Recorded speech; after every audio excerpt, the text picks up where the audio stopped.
YouTube? Laughing Pikachu here. Welcome back to another video. And in today's video, I'm going to be talking about something that you probably have heard about already. The reprint of Roaring Skies. And specifically in this video, I'm going to be talking about why some people are upset about this, why some people are happy about this, what this means for the price of shaymins, what it means for the price of Roaring Skies, all of that stuff is going to be talked about in today's video. First of all, I think it's important to point out this.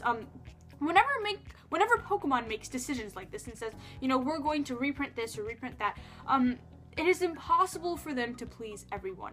There are a lot of people who are investing in Pokemon, there's a lot of people who are involved in Pokemon, and people are able to make money off of Pokemon, or, you know, are associated with Pokemon, or collect Pokemon for different reasons, and as a result of that, because there are so many conflicting interests, it is impossible to announce something and, you know, please every person involved in this. And with that being said, you know, obviously there's a whole bunch of different people who have a lot of different opinions about this, and very shortly I'll be talking about my specific opinion, but I would like to give you guys a bit of a sort of explain the mindset of some of the different people involved in this. So, I think one of the most important people who are probably like the most important types of people who are, you know, upset by an announcement like this are the investors. Now, there are some people out there who invest in Pokemon, and we're talking like just they buy like thousands upon thousands of Pokemon products, and then they keep it sealed. They keep it sealed for the purpose of in the future selling it for a higher cost, with the hopes of, you know, returning a profit that way. The best way that I can describe this is you can sort of think of like, okay, so way back when like base set was released, like those boxes were, I don't know how much base set boxes were worth, but I can tell you that they were not worth $1,500 or however much base set booster boxes are selling for right now. But, you know, there were people who, you know, bought a whole bunch of base set booster boxes, kept them sealed, and now they're able to sell them for $1,500 and make a huge amount of profit off of that.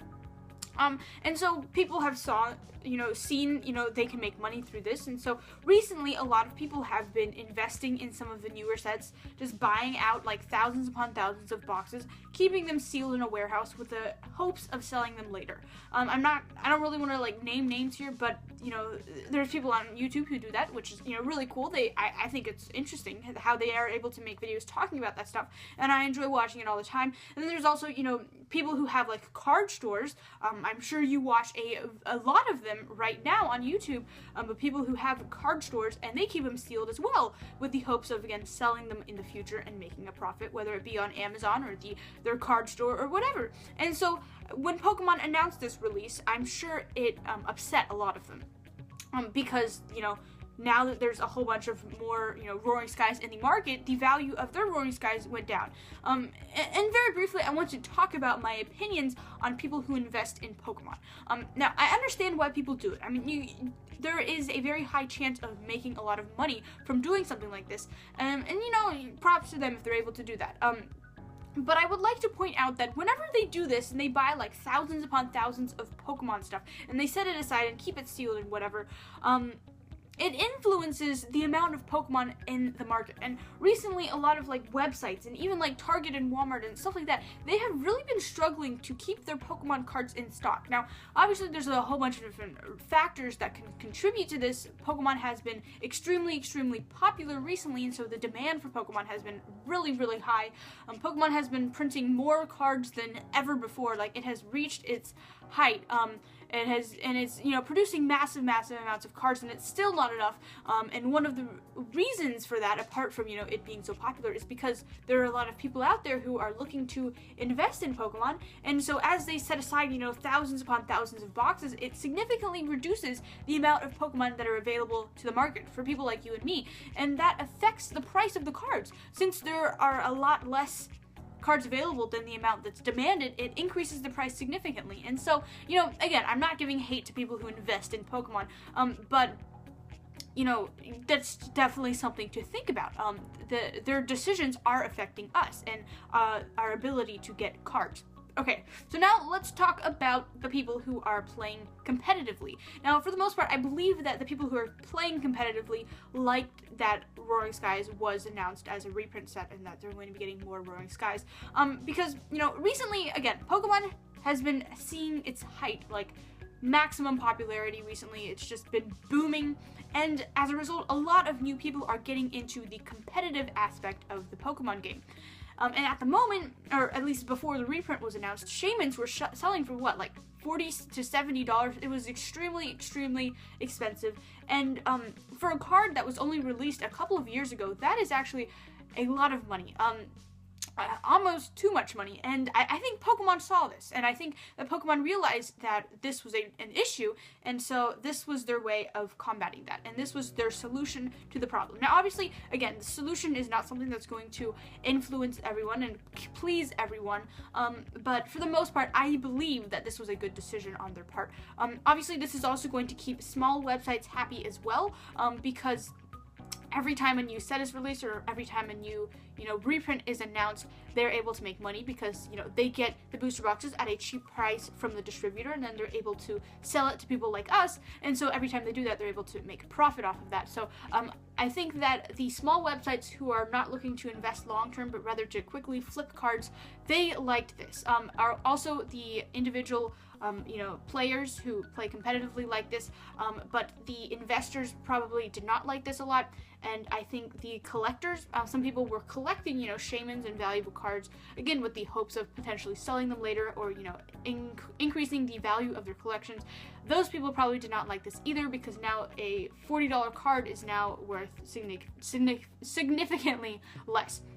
Now, how does this affect the competitive aspect of things? Obviously it's going to decrease the price of the card, but as far as like the new wave of like what's playable, what's not playable, this doesn't really affect it. So yes, the set has been announced as a reprint, but that still doesn't affect the rotation. The only way that the Shaymin would continue to stay in rotation, like in the future and stuff, is if we get a Shaymin EX reprint. And as far as my predictions on this, again, all of this right here from this point onwards is predictions. I do not believe we will be seeing a Shaymin EX reprint. As far as like a promo card or something to keep it in format. I don't think that that's going to be happening anytime soon. Now, I could be wrong, because we thought that that wasn't going to happen with like the Mew, and then here we are, we got it in the huge, mythical, the huge collection boxes for generations. We got a Mew reprint, and so now, the Mew from Legendary Treasures and the Mew from, Dragons Exalted, it's seen like multiple reprints. And so there's definitely a possibility that Shaymin may someday get a reprint, but I don't believe that's going to happen anytime soon. So with that being said, in a couple of years, or maybe in a couple of months, I'm not entirely sure how rotation works, but at the moment, Shaymin is still in rotation, but with time, it will go out of rotation, and that is not changing. So this reprint did not affect the rotation schedule or anything like that. So yeah, that was sort of my opinions on the Roaring Skies release. I know that in general, just the pricing in general that I would recommend is for the most part, I have seen these boxes sell between $95 and $100. Any more than that is too much. The website is asking too much. But that again, that's just my opinion. I could be wrong, but I think anywhere over $100, you would probably be better going to a different website. But yeah, that's pretty much everything that I wanted to talk about regarding Roaring Skies. We will have a more regular news update video tomorrow. I know that, this is something that I usually just talk about in a news update, but I felt like it deserved its own video because this is a really big deal. It's been a while since Pokemon has announced a huge reprint on such a valuable set. One of the reasons that the Dark Explorer set was so expensive, whereas sets like, I don't know, Dragons Exalted is nowhere near the price of Dark Explorers, is because Dragons Exalted was offered a reprint, which significantly decreased the price of the set, whereas Dark Explorers, we didn't really see that. And so, maybe we'll be seeing something like that with Flashfire, where the value of Flashfire will go up significantly, or maybe even the price of Ancient Origins, because Ancient Origins is no longer in print. You never know. But anyways, I thought that this was sort of an interesting topic to talk about. Stuff like this really interests me. I'm not really the type to invest in, sealed products and keep them sealed with the hopes of selling them later, but I think that that is an extremely interesting topic to consider, because obviously every time we open up products, whether it be for this channel or you guys open up products, it influences the value of the cards in the future, because the more we open, the less amount of sealed product is available. So anyways, I rambled on for a long time. That's pretty much all I wanted to talk about. But yeah, Roaring Skies, it's getting a reprint, and well, Some people are happy, some people are mad. I would love to know your thoughts in the comments. Thank you for watching, and I'll catch you guys in the next one. Bye, guys.